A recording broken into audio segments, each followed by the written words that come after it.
I think people, you know, we talk about all these other topics, food and all that stuff.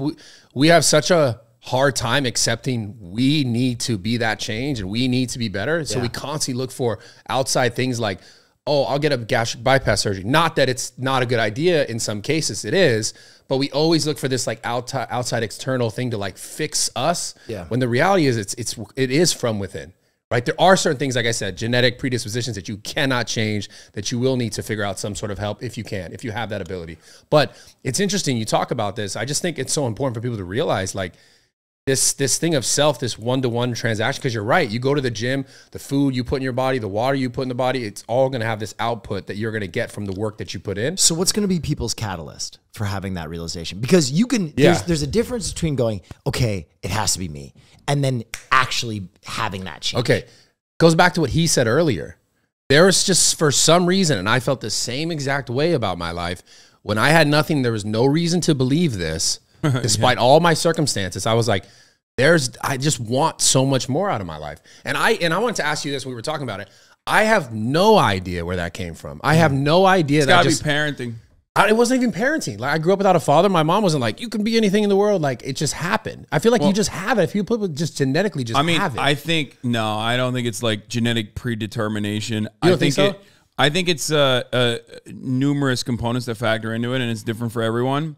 But I think like, a level of privilege certainly plays a role in it. Even if you're like, I think that probably plays a role in it. Yeah. Like if, for example, being a straight white dude is like, obviously it doesn't fix everything and you still have plenty of struggles to overcome. Yeah, but it's pretty sick, right? Yeah. I mean, it's white guys, you know, straight white guys just killing it. But like there are a lot of additional hurdles that you don't have to overcome not being that, you know what I mean? Yeah. That probably like the way society is designed, it probably like the fucking main characters that you see in movies and shit, like that builds your brain up in a way where you're like, maybe I am destined for greatness. Like all these other fucking dudes that look like me have done it. Without even realizing it, you kind of internalize that. For me, like I had all these, you know, issues, but ultimately I think I had a great upbringing. And, you know, I'm Turkish. I'm growing up in Turkey. There isn't like you know, from a upper class, like privileged, affluent family. I think that probably was one of the main reasons why I always felt like, you know, I got it. Yeah. But I don't know. I think it's like a level of privilege that also kind of guides you that way. My goal always is to also change the system so that everyone can feel that.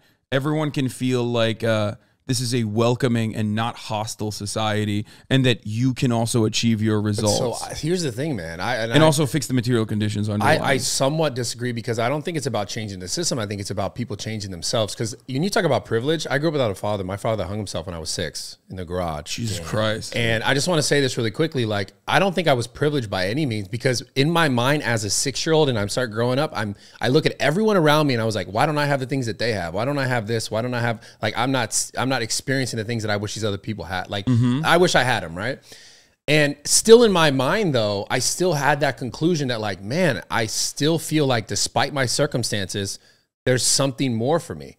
And that's why I keep going back to this idea. Like, I think there's some other thing there. And like the ironic part about this whole idea of, so you talk about fixing the system, is like, we are the system, right? The system is comprised of all of us, but ultimately, like, it truly, and even going back to the diet thing, like, it truly and genuinely, legitimately changes people's outlook without even people realizing it. Well, that's why America and Mexico have such higher rates of obesity than fucking Europe, because little things like that you would never even consider, like walkable cities in Europe and public transportation, for example, and then also what kind of foods that they're not allowed to eat as a consequence of their own FDA, you know, banning certain types of shit, is the reason why they're skinnier on average than the American, because Americans drive Ford Raptors and fucking and the only type of like exercise that they have in their otherwise sedentary lifestyles is when they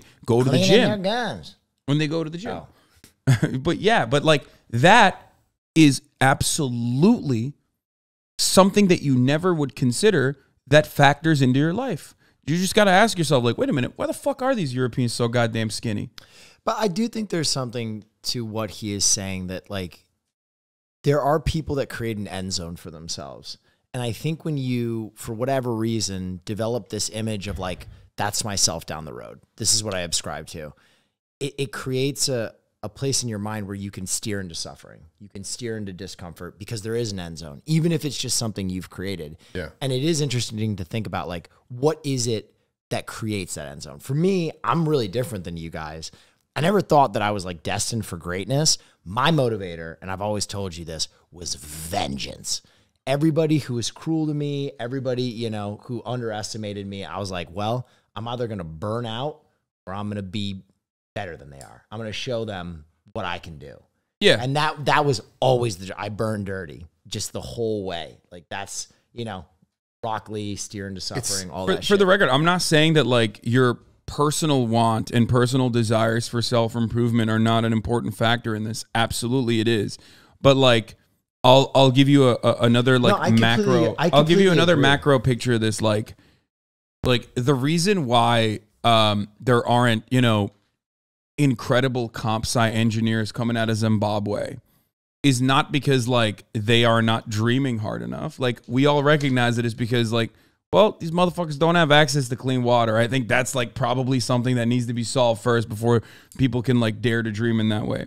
So that's why I always talk about like fixing material problems, the underlying material problems in society, to unlock the potential of people who otherwise are not even like thinking about that shit. I mean, I understand that. Of course, I think we were both thinking outside the Kalahari Bushman. Yeah, no. I'm giving that extreme example because like it's one that everyone immediately understands. It's like, oh yeah, that's right. No, I get it. I totally get it. I think at its core though, like if you can't immediately fix these issues that are surrounding society and people and circumstances of groups of people, you can though start within yourself, and that's all I'm saying. Absolutely, is that idea. Absolutely. Because to zoom out and focus on what he's saying, there are plenty of people with every advantage still fuck it up. Yeah, that never find that self-motivation. As a matter of fact, a lot of people that come from like super rich families, like you see them, they have fucking fail sons and fail daughters because like, or they become cops because they because they haven't like they haven't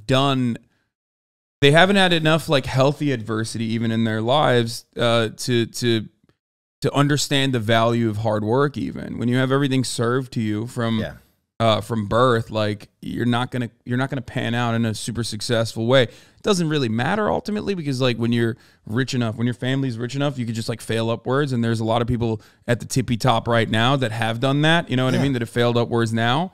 But I think that there's always going to be adversity regardless, no matter what happens. And there's going to be different social hierarchies that we aspire towards, like, that we want to move towards, no matter what happens. Like those things can change, but I still do believe that like the systems are ultimately infinitely more powerful than we can imagine with the way that we exist inside of them.